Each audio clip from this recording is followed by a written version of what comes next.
Magandang araw po, welcome po sa aking channel, Nov9 TV. Patalasasan po, meron po ba kayong mga properties na napapabayaan or non-performing assets? Plan nyo ibenta, pero wala kayong oras pagbenta nito.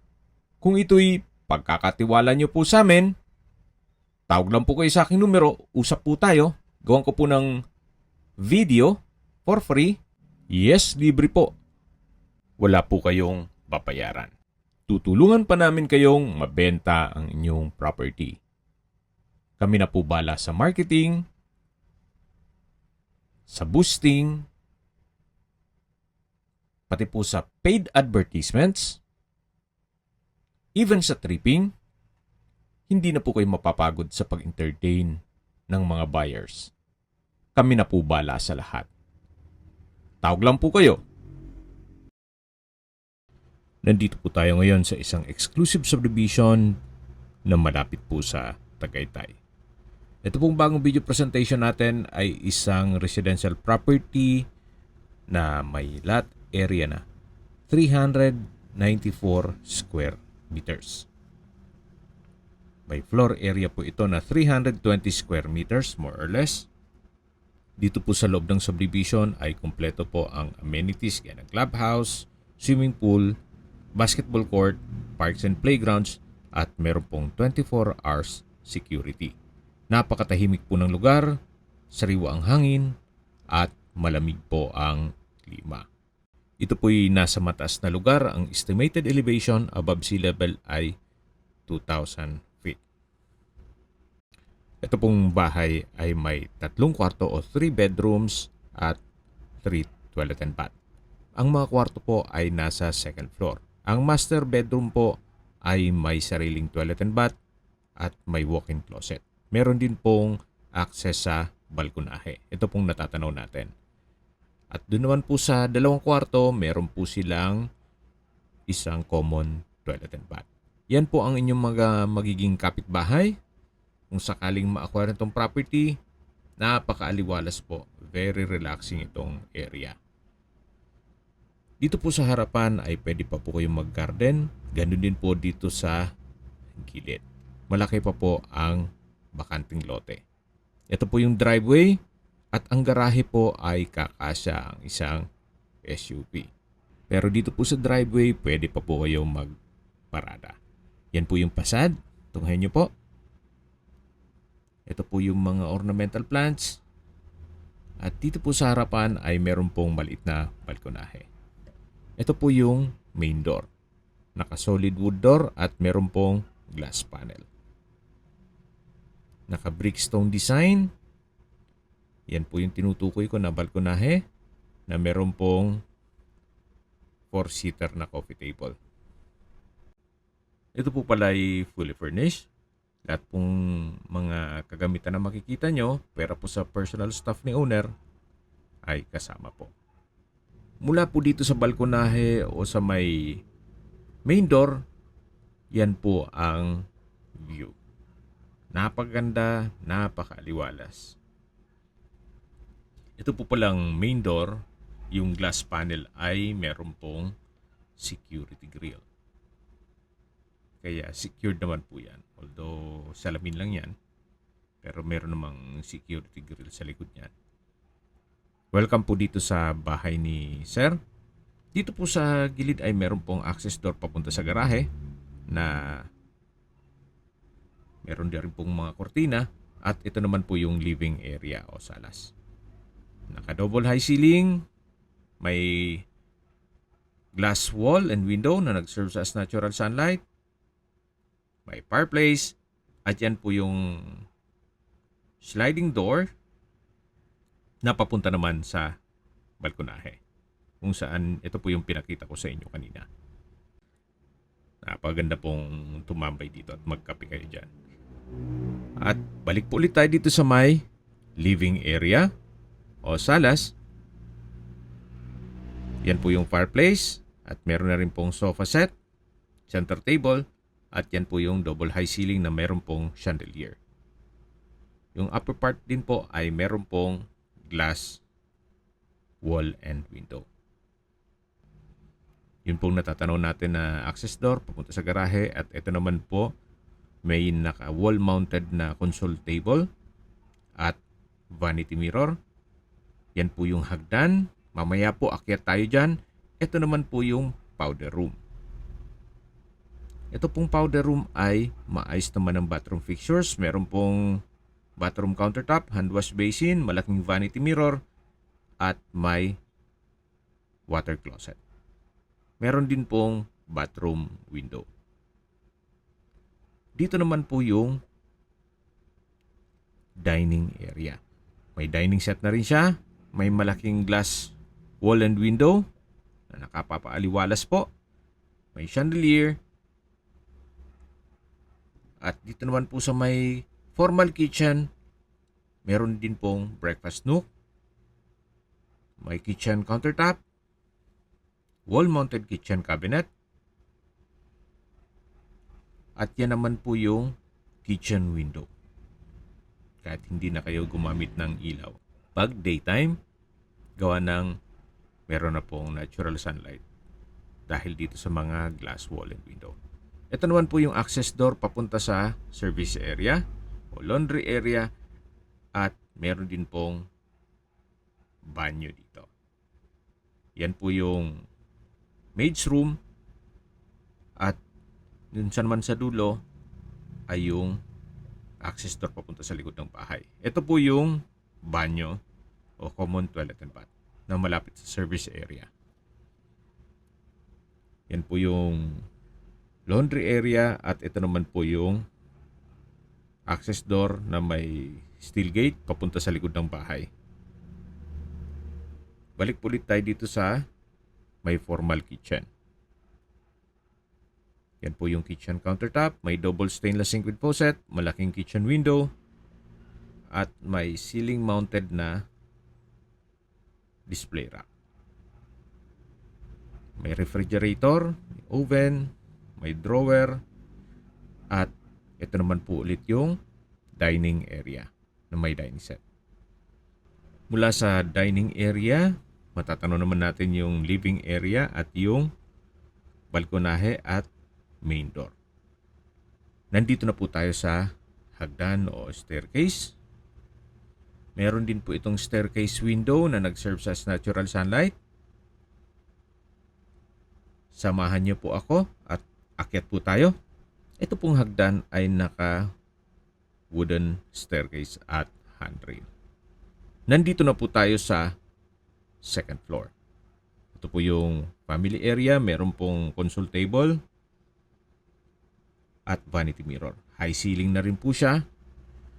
Dito po sa second floor ay meron pong 3 kwarto. Ito po yung master bedroom. Napakalaki po ng espasyo nito. May sitting area, may sofa, then center table. At yan naman po yung bed frame and mattress na may bedside table at lampshade.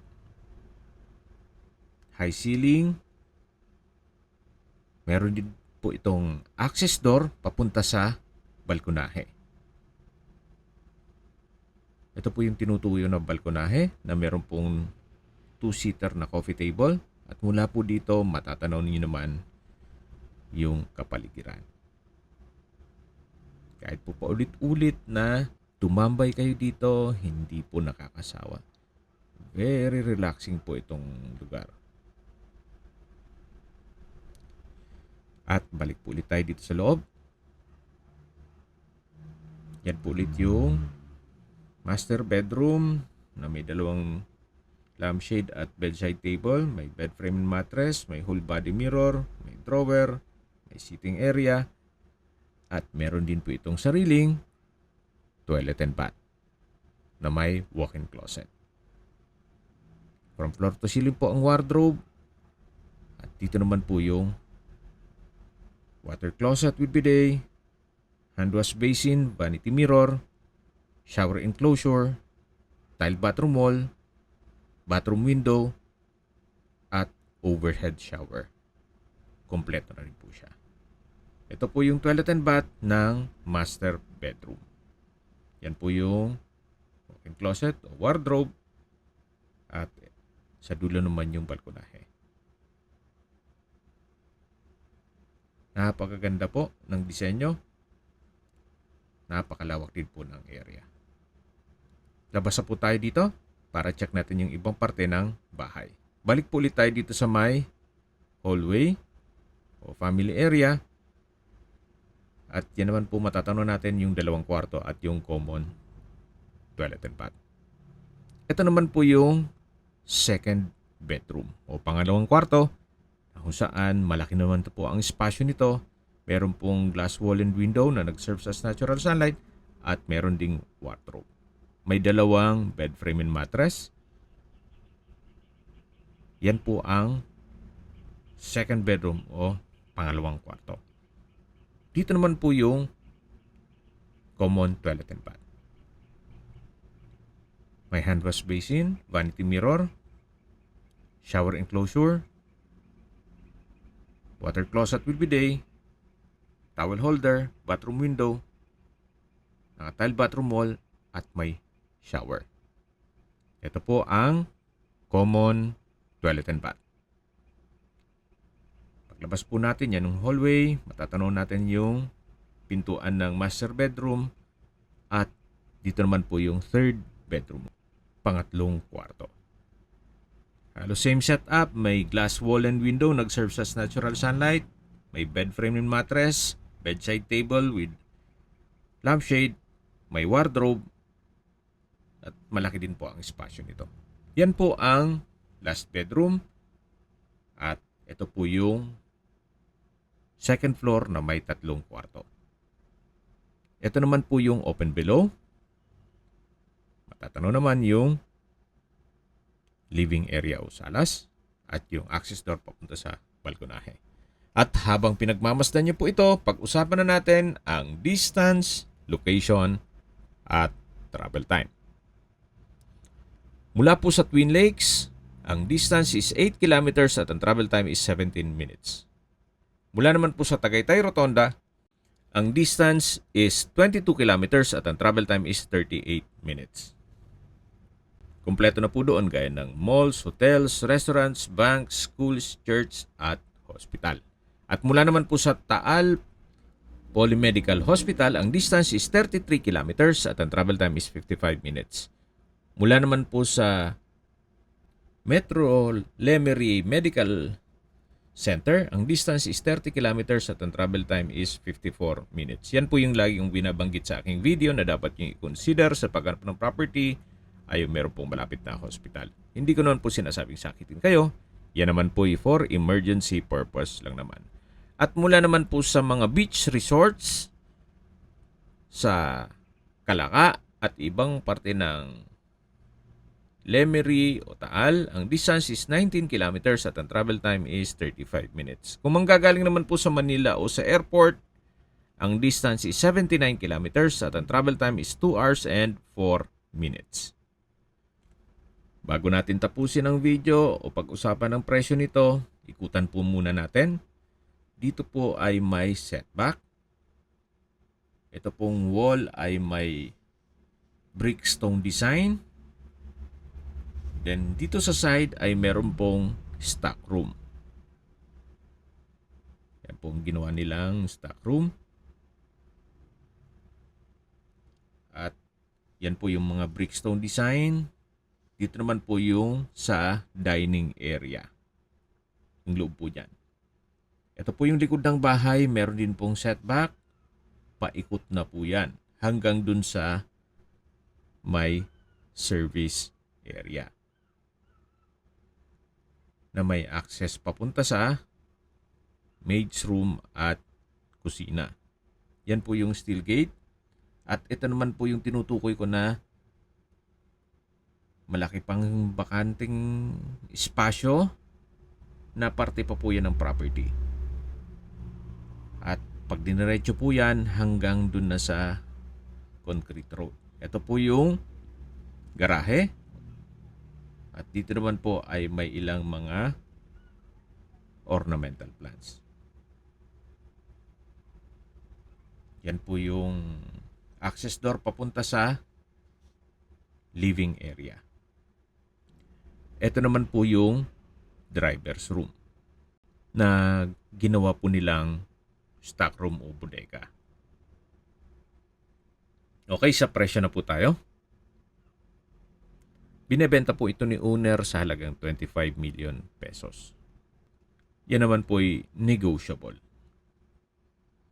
Kaya kung maibigyan nyo po itong property na to, pwede naman po tayong mag-counter offer sa asking price ni owner.